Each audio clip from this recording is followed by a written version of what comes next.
Very warm greetings from English Flight Academy. I hope all my students are as fit as a fiddle. Let's recapitulate subject-verb agreement which we learnt in part 2. Rule 4a says when two singular subjects refer to the same person or thing and are joined by and, which is a conjunction, they take singular verb. The writer and politician is awarded. The important note given there is, in the above example, the writer and politician refer to the same person. Hence, it takes a singular verb is. The rule 4b is similar to 4a, but there is a slight difference. When two singular subjects refer to two persons or things and are joined by and, they take a plural verb. The writer and the politician are awarded. In the above example, the writer and the politician are two different persons. Hence, it takes a plural verb, or they take a plural verb. The writer is one person and the politician is another person. So two different persons, that's the reason we are taking are as the plural verb. Rule 5a, when two or more singular subjects are connected by or, nor, either or, neither nor, they take singular verb. Neither my friend nor I am selected. Either his sister or he is to be blamed. Rule 5b, when one of the subjects is plural, connected by or, nor, either or, neither nor, the subject takes a plural verb. And the plural subject is placed nearest to the verb. Neither the moon nor the stars are shining today. Her friend or her parents were behind this achievement of hers. Rule 6a, collective nouns, group, jury, herd, etc. takes a singular verb when considered as a whole. A flock of sheep is grazing in the field. The committee appointed hasn't decided on many important matters yet. Rule 6b, collective nouns, group, jury, herd, etc. when considered not as a whole but considered individually, it takes a plural verb. The jury were divided in their opinion. So here the collective nouns suggest the individual of the collection jury. That's the reason it's taking a plural verb were. Similarly, the flock of sheep are straying all over the road. So we are taking the flock of sheep as individual because they are separated now, straying all over the road. So let's proceed in this video and learn 3 more rules in this part 3. So let's learn rule 7. If two nouns are joined by with or as well as, the verb agrees with the first noun. It means if the first noun is singular, the verb will be singular even if the second noun is a plural. The example given there is the mother with all her sons was invited. So we are going to see only the first noun, which is the mother, followed by which verb? Was, which is a singular. We are not going to see the second noun there, which is a plural. Okay. So the mother was invited, like that. The king as well as his courtiers is to attend the games. The king as well as his courtiers is to attend the games. So the king is a singular, that's the reason it's followed by is, which is a singular verb. So moving on to rule 8.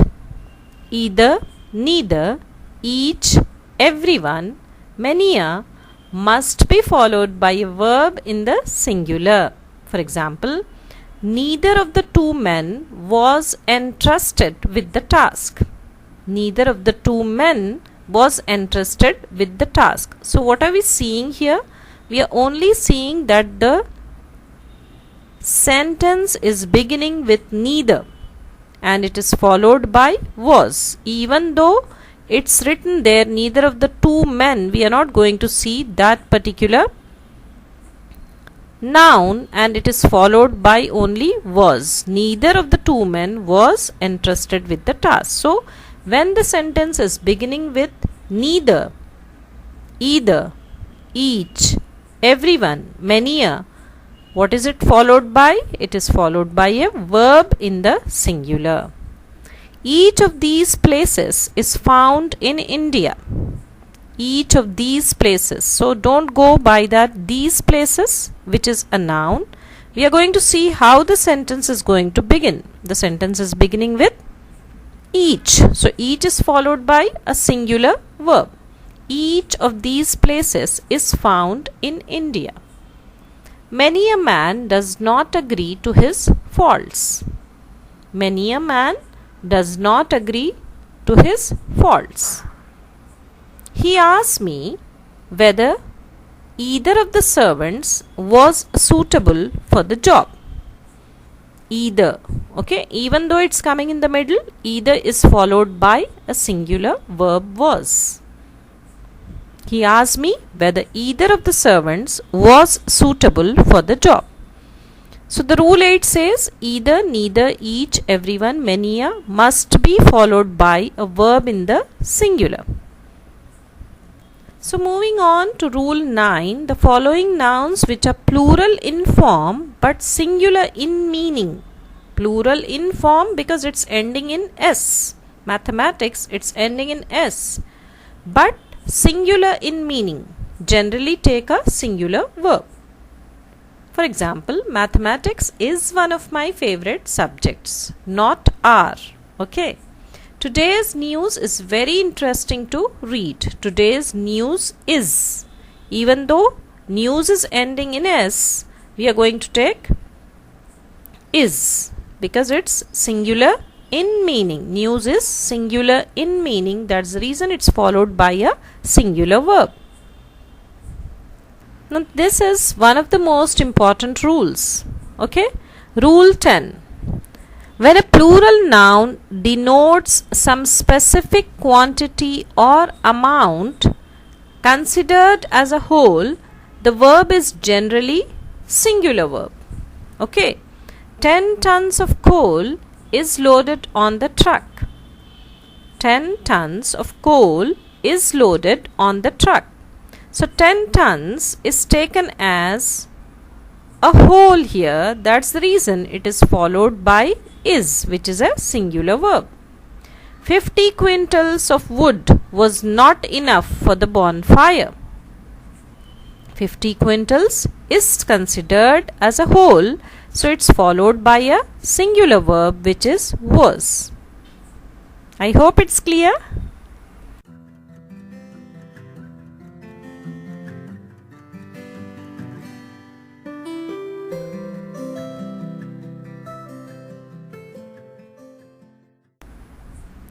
So my dear learners of English, we are learning subject-verb agreement, and in this Let's Talk session, say it out loud with me.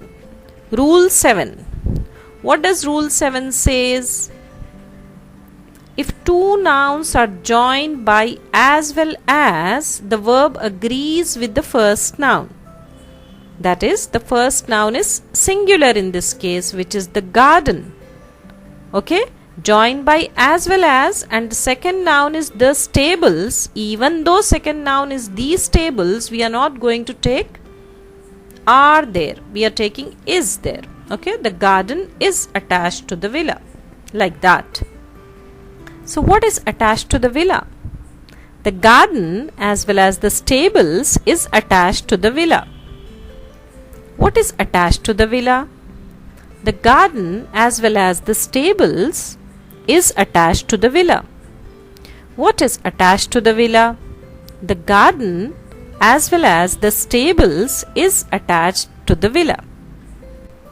The rule 8. The rule 8 says, if a sentence begins with either, neither, each, everyone, many a, it must be followed by a verb in the singular. Who, according to you, should work hard in this class? Each boy and each girl needs to work hard in this class.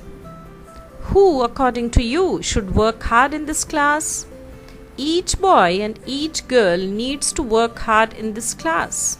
That means almost all of them are weak. That's the reason this is being said about them. Each boy and each girl needs to work hard in this class. So over there, even though there are two nouns, boy and girl, and joined with the conjunction and, but the sentence is beginning with each. So what are we going to take? We are going to take a singular verb, which is needs in this case. When we add s to the verb, my dear students, it becomes a singular. When we remove s from the verb, it becomes a plural. So, who according to you should work hard in this class? Each boy and each girl needs to work hard in this class. So, what does Rule 9 say? Rule 9 says, some nouns which are plural in form but singular in meaning take a singular verb. For example, mathematics, even though it's ending in s, we are going to consider that as a singular subject. Okay, they seemingly it looks like it's plural in form but actually singular in meaning. That's the reason we are taking a singular verb is there. Which is your favorite subject? Mathematics is my favorite subject. Which is your favorite subject? Mathematics is my favorite subject. One more example of Rule 9. Say it out loud. What's the news? Today's amazing news is India beat Pakistan by 20 runs. What's the news? Today's amazing news is India beat Pakistan by 20 runs. Say it out loud and try to understand, even though news is plural in form but singular in meaning. So what does it take? It takes a singular verb, which is in this case. What's the news? Today's amazing news is India beat Pakistan by 20 runs. So now let's see one more example of Rule 10. How much of coal is loaded onto the truck? 20 tons of coal is loaded onto the truck. So when a plural noun denotes some specific quantity or amount considered as a whole, the verb is generally singular. So 20 tons seemingly plural, right? This is a plural noun. But what does it denote? It denotes some amount or quantity and considered as a whole. That's the reason it's taking a singular verb, which is in this case. 20 tons of coal is loaded onto the truck. How much of coal is loaded onto the truck? 20 tons of coal is loaded onto the truck. How much of coal is loaded onto the truck? 20 tons of coal is loaded onto the truck.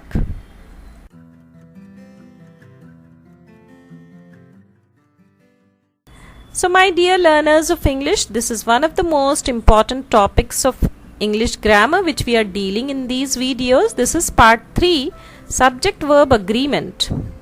It is essential to ensure that a sentence is grammatically correct when you are writing and when you are speaking. So I hope you understood the rules explained. I even gave some images so that you understand the rules perfectly, because when we see an image, we understand things better. So rest of the rules will be dealt in the next lesson. I hope you enjoyed the lesson. New viewers are requested to subscribe to our channel English Flight Academy and hit the bell icon to get all the new updates. Hit that like button if you feel it's worth liking, and it would definitely motivate me to make more number of interesting videos. Share the video with the members of the family and friends. Let everyone learn grammatically correct English. See you in the next video. Happy learning.